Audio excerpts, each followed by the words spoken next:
Hey, Coach Colin Castello here with ShotMechanics Basketball, and today I'm going to give you my best keys to become a more accurate shooter.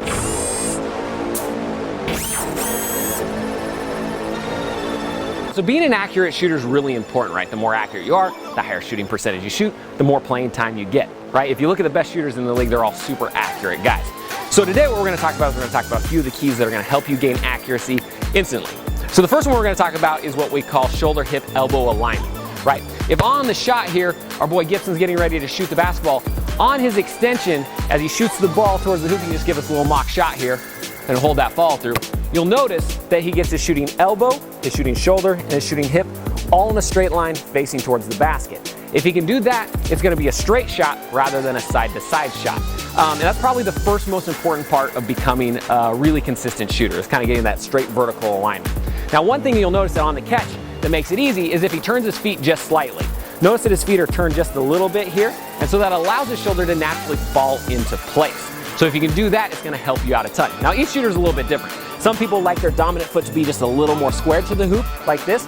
But whatever it is, generally you want to have that left foot a little bit more open. It's going to be a lot easier to get that vertical line. So the next most important key is finishing in the hoop with your follow through. Now, this seems super self-explanatory, but it's something that a lot of athletes miss, right? A lot of times you see guys and they finish with their arm off to the side, or this direction, or across their face, or out. And so what you want to do is if you can finish straight with your fingers down through the hoop, it's going to make it that much more accurate. So as Gibson gets ready to shoot and he fires it up, right, when he holds his follow through, he wants his fingers straight down towards the ground, just like that, and he wants to pretend like he's putting his hand in the basket, right? You hear the old adage, hand in the cookie jar.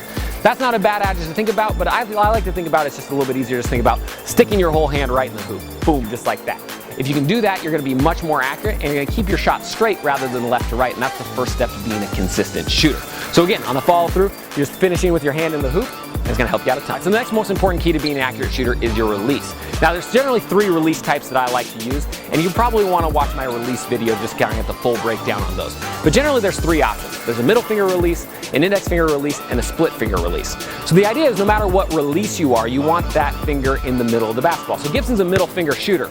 So on the catch here, he wants to make sure that as he's going into his shot, his middle finger is going to be in a direct line in the center of the basketball. Because if he goes up to shoot and he's getting ready to release it at the top right there, if his middle finger is not in the center of the basketball, if it's off to the side, it's going to start to slide off that direction, right? Whereas if he comes up and his middle finger's in the center of the basketball, it's going to get that perfect backspin and fly straight, right? So this is probably the #1 mistake that a lot of shooters make on their release, is that they have whatever release that they're using, but it's not in the center, right? Maybe they're an index finger release, but it's off to the side, right? So the idea is you want to find which release works best for you, and then make sure that it's in the center of the basketball. That's probably the most important key to the release. So one of my favorite ways to do this is videotape your shot, and then slow it down in slow motion, because a lot of times in fast motion you can't really tell what finger you're using or where it's coming off the ball.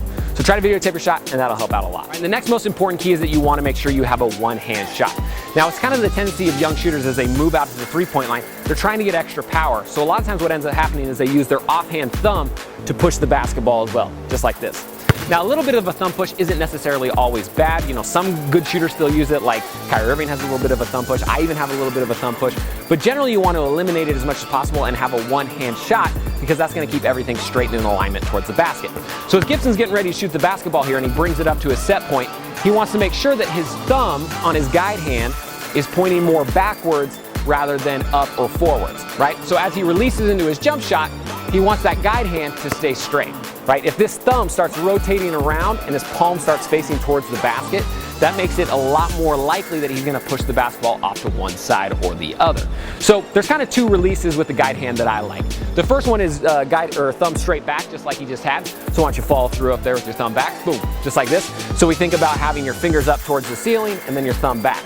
The other one that a lot of great shooters use is they rotate this forward, keeping the palm facing his shooting hand, but his thumb's now kind of more facing towards the sky. This is also acceptable because your thumbs, if it's rotating forward, it's still not pushing the basketball, right? So it's whatever's comfortable for you. I like the one where your thumb rotates forward for me personally, but everybody's just a little bit different, right? I like it because it can guide the ball a little bit longer. So figure out that guide hand issue, and if you can be a one-handed shooter, you're gonna be a much more accurate shooter a lot faster. All right, so if this video helped you out, go ahead and hit that like button down below, and then below that, let me know in the comment section what sort of video you want to see next. This is a channel for the people, by the people, and I run pretty much everything off a request, so leave it down below, and hopefully I'll get to it. And if you're new to Shot Mechanics, you're going to want to do two things. Number one, hit that subscription button down below because we put out a ton of videos every week and they're all going to get you better. I guarantee it. The second thing you're going to want to do is click the button above or the link in the description, get a free copy of my #1 scoring workout. This scoring workout is going to kind of revolutionize the way you train and probably increase your scoring average the very first time you use it. So I highly recommend you check that out. All right, again, I'm Coach Colin Castell with Shot Mechanics Basketball. Thanks for watching. Until next time, splash on.